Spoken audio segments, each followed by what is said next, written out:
First off, I want to say thank you to my Lord and Savior, Jesus Christ. If it wasn't for him, this wouldn't be possible. Low Nose Boxing. Hit the like button, share the video, leave a comment, subscribe. Teofimo Lopez versus Devin Haney has fell apart. It fell apart. Teofimo Lopez, you know, that's my favorite fighter. Everybody knows that. But I can't defend him on this right now. I can't. You know, he's ducking Devin Haney. That's what it looks like right now. And I understand that fighting in Saudi is a risk, because if that fight goes 12 rounds in Saudi, I said before in the past that they're going to give it to Devin Haney. Teofimo Lopez rubbed Turki Al-Sheikh the wrong way, but he did that to himself.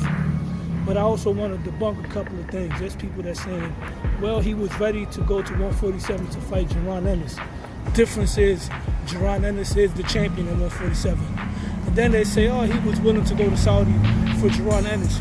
Once again, that was before he said those things towards Turki Al-Sheikh, before he burnt those bridges. So he will be going to Saudi to fight Devin Haney, who is a Turkey fighter. And that's a fight that will go 12 rounds most likely because of Devin's style.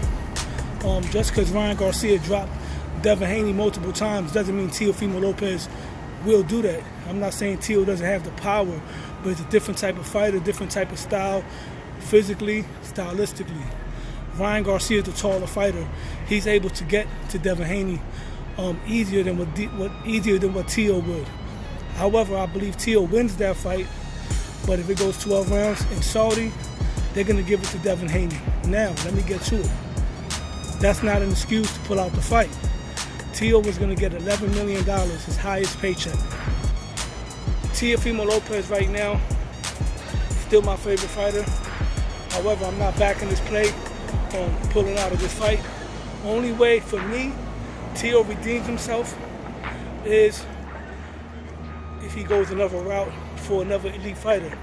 He might be playing chess right now, because the truth is Devin Haney doesn't really have too many options. After that performance against Jose Ramirez, his stock took a hit. Nobody wants to see him fight. He's on the borderline level of a William Scola right now, just more accomplished. And the Ryan Garcia fight is not even there for him no more. Rolly Romero doesn't want to fight him no more.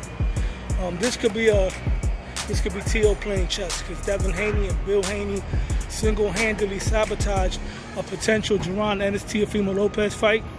So this could be Teo getting them back. And if he gets them back the right way, then it's not a duck. And now let me get to the right way and how Teo could redeem himself and get these people back for sabotaging the Boots fight.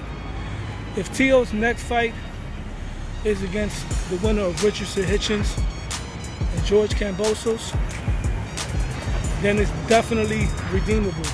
Richardson Hitchins is an undefeated world champion in his prime, a fighter who's really undefeated physically, unlike Devin Haney. Or Kambosos, if Kambosos could pull off the upset, the Teo rematch would be bigger than ever, because now Kambosos would have some credibility. He wouldn't be looked at as a flash in the pan. Or the next route, Teo can wait for the Keyshawn Davis fight. If Keyshawn Davis performs well and looks spectacular against Edwin De Los Santos, that's another fight where Teo can fight an opponent who he has a history with, a fighter that it will be a grudge match. And I don't want to hear people say, oh, well, why would he fight a champion from 135 to 140? What's good for the goose is good for the gander. If it was okay for Teo to move from 140 as the champion to challenge Boots Ennis at 147, then it's okay for Keyshawn Davis to do the same thing and move up and challenge Teofimo Lopez. Truth be told, the odds for Teo and Keyshawn will be closer than the odds between Teo and Boots. The next option will be to sit out and wait till July. Wait for the winner of Subaru Matias and Alberto Puerllo. And we already know that Teo has history with Subaru Matias and things that he said about Puerto Rican fighters in the past. So he does have options. That's the good thing for him. However, those are the routes that I see right now for the foreseeable future, very soon. Those are the routes that he needs.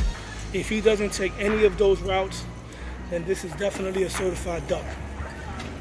That's all I got to say about that. With that being said, hit the like button, share the video, leave a comment, subscribe. Low Nose Boxing. Low Nose Boxing.